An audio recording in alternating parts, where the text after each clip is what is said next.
हरे कृष्णा। जगत गुरु श्री प्रभुपाद की जय, अनंत कोटि वैष्णव भक्तवृंद की जय। मैं राधिका प्राण वल्लभ देवी दासी सभी का स्वागत करती हूँ मैं अपने YouTube चैनल में। और आज का हमारा ये श्लोक है 52। हरे कृष्णा। यदा ते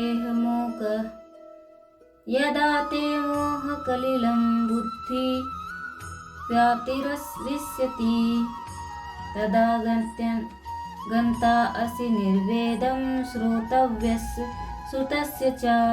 यदा ते मोहकलिलं बुद्धि व्यतीतदृश्यति तदा गन्तासि निर्वेदनं श्रुतस्य च।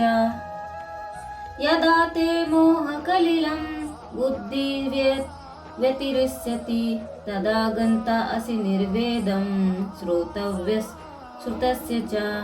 तात्पर्य श्रील प्रभुपाद के द्वारा श्री प्रभुपाद की जय, अनंत कोटि वैष्णव भक्तवृंद की जय, गुरु महाराज की जय। जब तुम्हारी बुद्धि मोह रूपी सघन वन को पार कर जाएगी तो तुम सुने हुए तथा सुनने योग्य सबके प्रति अन्य मनस्क हो जाओगे। तात्पर्य भगवत भक्तों के जीवन में ऐसे अनेक उदाहरण प्राप्त हैं जिन्हें भगवत भक्ति के वैदिक कर्म कांड से विरक्ति हो गई।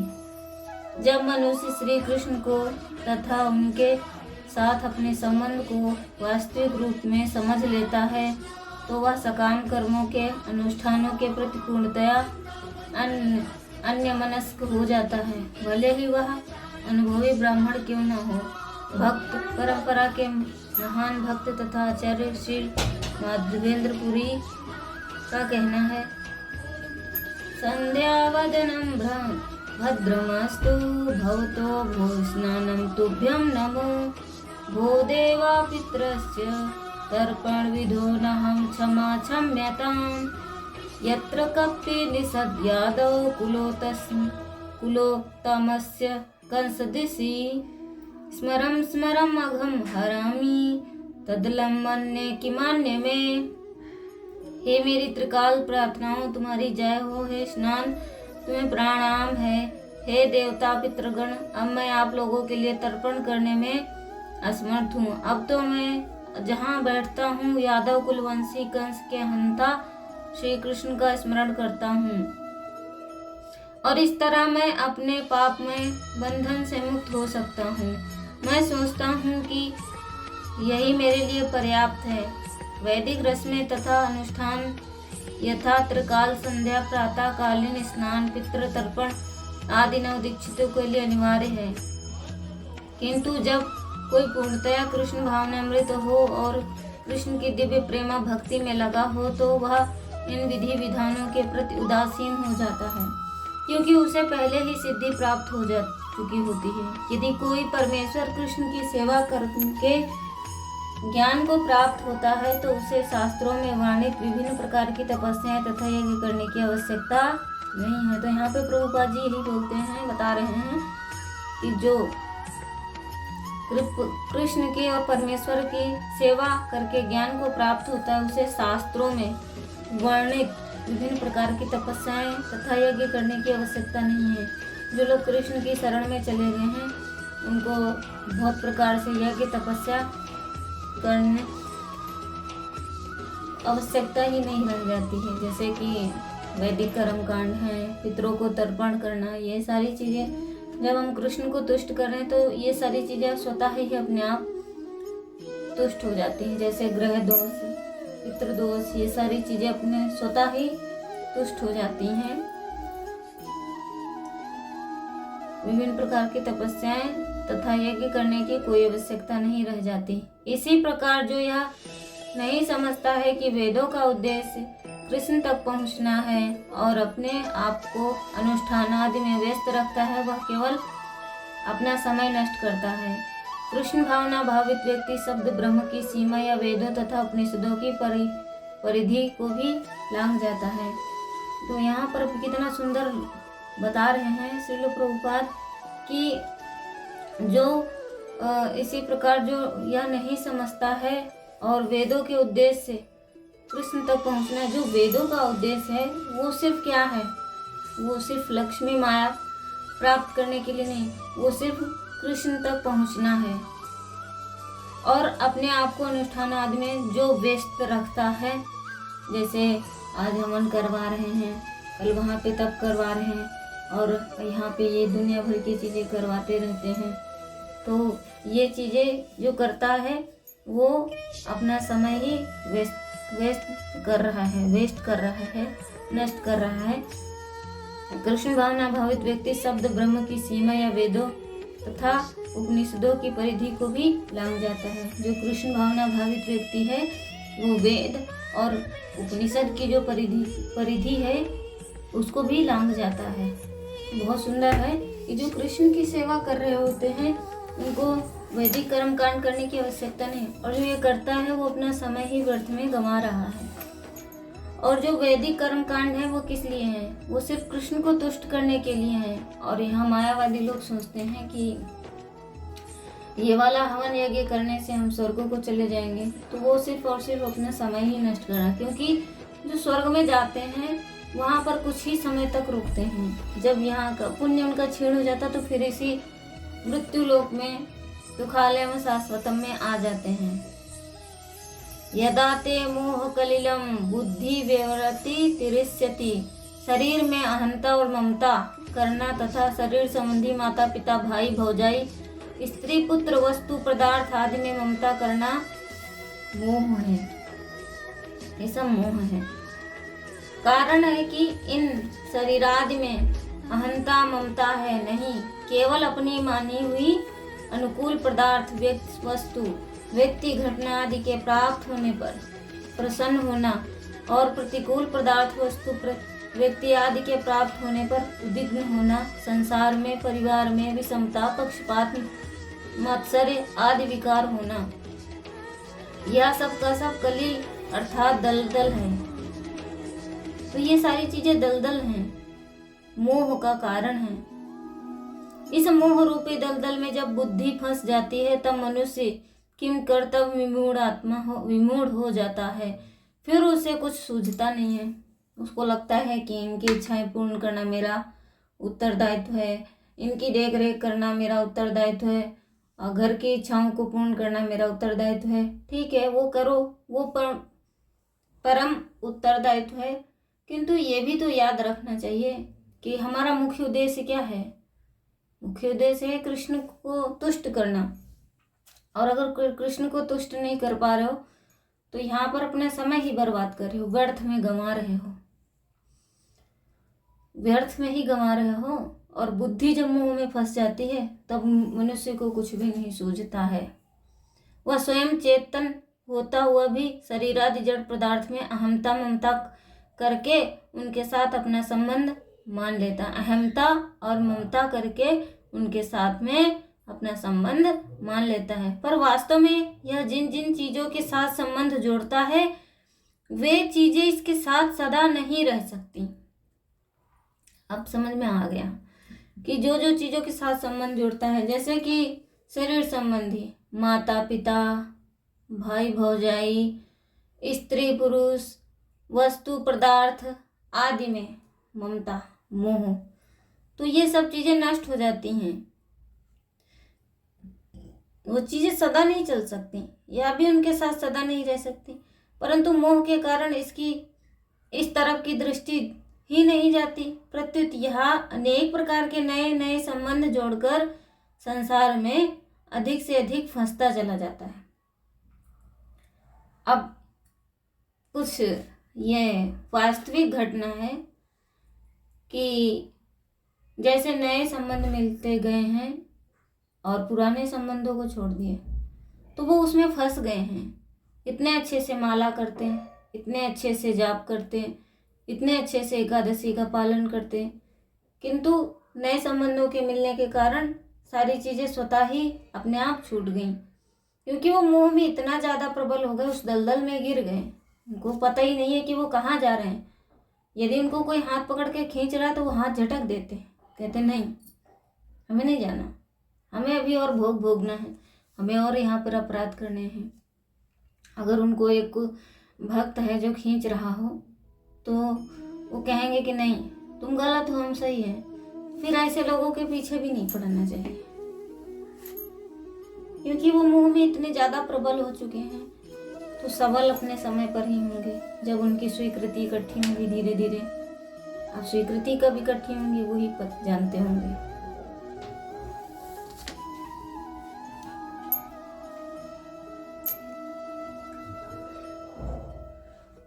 प्रत्युत यह अनेक प्रकार के नए नए संबंध जोड़कर संसार में अधिक से अधिक फंसता चला जाता है। जैसे कोई राहगीर अपने गंतव्य स्थान पर पहुंचने से पहले ही रास्ते में अपना डेरा लगाकर खेल कूद हंसी दिल्लगी आदि में अपना समय बिता दे, ऐसे ही मनुष्य यहाँ के नाशवान पदार्थों का संग्रह करने में और उनसे सुख लेने में तथा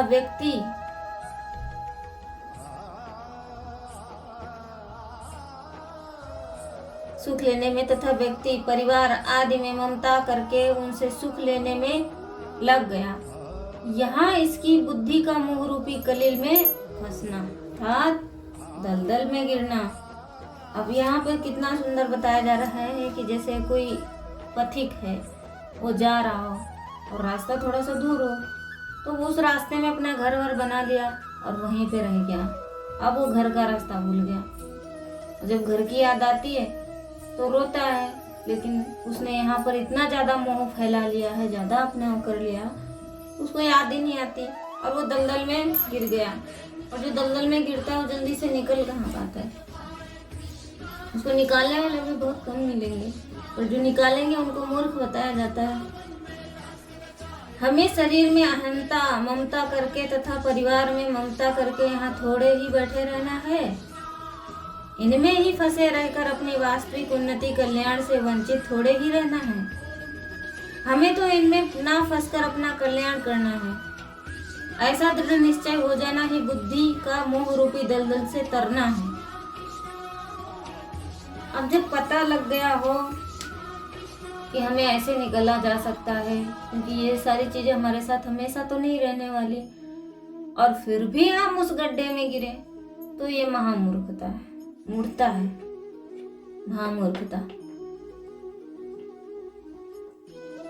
ये सोचना चाहिए कि हम यहाँ अपने कल्याण के लिए आए हैं, वंचित थोड़ी ना रहना है, हमें यहाँ फंसना थोड़ी ना है, और उस मोह रूपी बुद्धि से दलदल से तरना है। कारण कि ऐसा दृढ़ विचार होने से बुद्धि संसार के लोगों संबंधों को लेकर अटकेगी नहीं, संसार में चिपकेगी नहीं।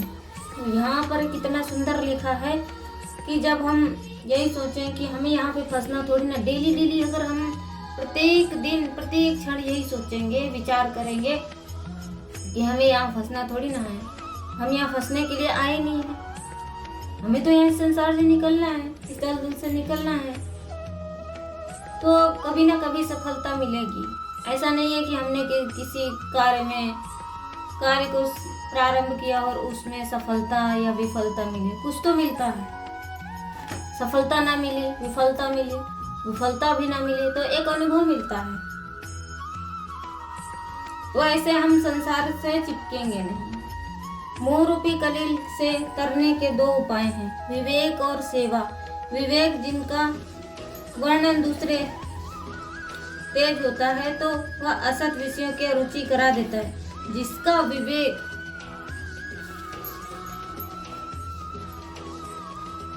विवेक तेज होता है जो वह असत विषयों में अरुचि करा देता है। जिनका विवेक तेज होता है वो जो असत वस्तुएं हैं, पुत्र परिवार मोह, उनमें अरुचि करा देता है। जो रुचि होती है उनमें अरुचि करा देता है, तो उनमें बिल्कुल वो ही नहीं रहता। तो संसार में रहकर भी संसार से नहीं बंधते हैं। तो संसार को अपने अंदर नहीं रखना है, संसार को बाहर रखना है, संसार में रहना है और संसार को अपने अंदर रखने का अर्थ यही है कि माता पिता भाई भौजाई स्त्री पुरुष जड़ पदार्थ वस्तु आदि ममता का मोह नहीं रखना है। ठीक है, हम आए हैं संसार में, अपना कर्म करेंगे और चले जाएंगे। मन में दूसरों की सेवा करने की, दूसरों को सुख पहुंचाने की धुन लग जाए तो अपने सुख आराम का त्याग करने की शक्ति आ जाती है।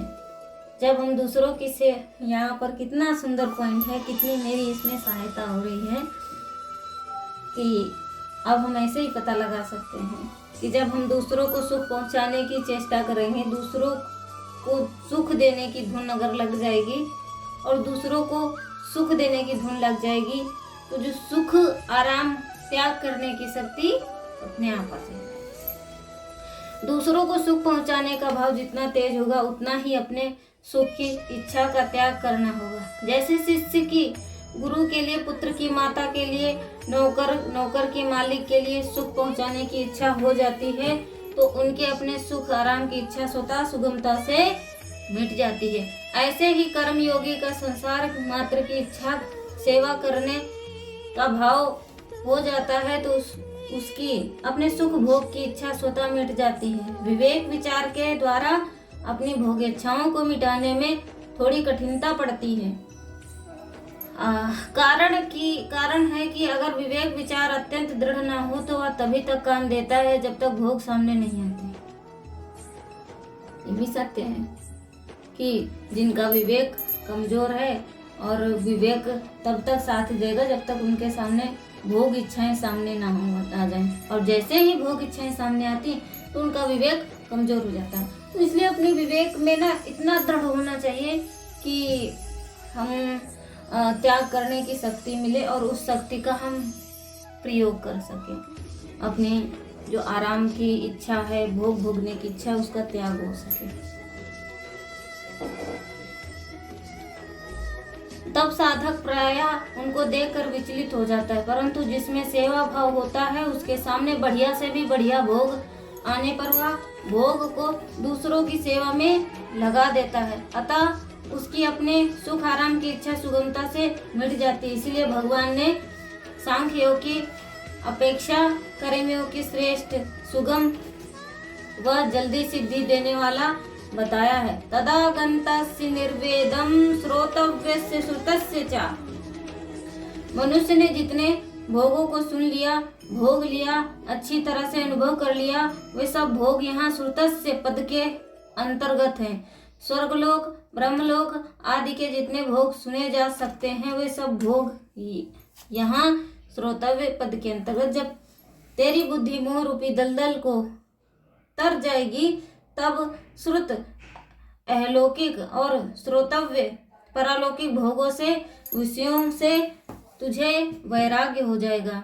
तात्पर्य है क्या है कि जब बुद्धि मोह कलिल को तर जाती है, तब बुद्धि में तेजी का विवेक जागृत हो जाता है कि संसार प्रतिक्षण बदल रहा है और मैं वही रहता हूँ, अतः इस संसार में मेरे को शांति कैसे मिल सकती है।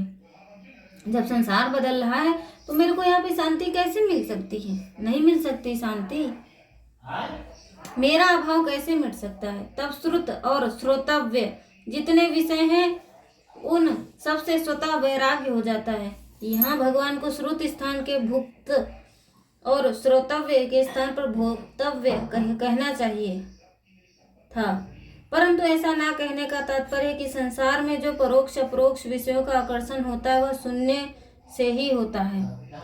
तो भोग भोगने की जो भी आकर्षण होता है वो सिर्फ और सिर्फ सुनने मात्र से होता है कि हाँ सुन लो उसको कि वो कैसे होगी, कैसे हम भी खा के, जैसे किसी चीज़ के विषय में अगर कोई बताता है तो मन में यही लालसा जागृत होती है कि पता नहीं वो कैसा होगा, उसका टेस्ट कैसा होगा, क्या मुझे खाना चाहिए क्या। कोई जब ड्रिंक करता है तो नहीं करता होता, जब उससे कोई पूछता है तो वो बस उनको ऐसा लगता है कि वो कैसा होगा। तो सुनने से ही विषयों का आकर्षण होता है, इसे सुनना ही मुख्य है। संसार से विषयों से छूटने के लिए जहाँ ज्ञान मार्ग और भक्ति मार्ग का वर्णन किया गया है, वहाँ श्रवण को मुख्य बताया गया है। तात्पर्य यह है कि संसार में परमात्मा में लगने से सुनना ही मुख्य है। यहाँ यदा और तदा कहने का तात्पर्य है कि इन श्रुत और श्रोतव्य विषयों में इतने वर्षों में, इतने महीनों में और इतने दिनों में वैराग्य होगा। कोई नियम नहीं है। प्रत्युत जिस क्षण बुद्धि मोह कलिल को तर जाएगी, उसी क्षण श्रुत और श्रोतव्य विषयों से, भोगों से वैराग्य हो जाएगा। इसमें कोई देरी का काम नहीं है। कृष्ण। बहुत अच्छा यहाँ पे सीखने को मिला है। हरे कृष्णा। धन्यवाद मुझे सुनने के लिए। धन्यवाद प्रणाम।